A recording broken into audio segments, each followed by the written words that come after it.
ml 1 glass পরিমাণ 18 লিটারে আমাদের ভিটামিন প্রোডাক্ট ব্যবহার করতেছি আমরা। এটার নাম হচ্ছে যাইয়া আলফা বোরন প্লাস। আমরা আরেকটা ভিটামিন ব্যবহার করতেছি, এটা ফসল বৃদ্ধির জন্য খুব ভালো উপকার করবে। এটার নাম হয়েছে এমিস্টার টপ।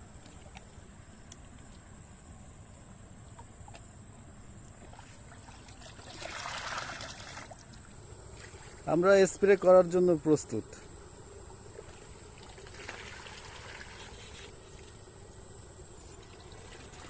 সুন্দরভাবে স্প্রেটা প্রয়োগ করতে হবে গাছে।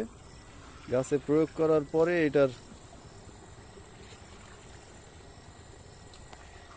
স্প্রে করার পরে এটার ফলন আলহামদুলিল্লাহ খুব সুন্দর বৃদ্ধি পাবে। এটা হচ্ছে একটা পুষ্টি খাদ্য, গাছের জন্য একটা সুষম পুষ্টি খাদ্য আমরা ইউজ করতেছি।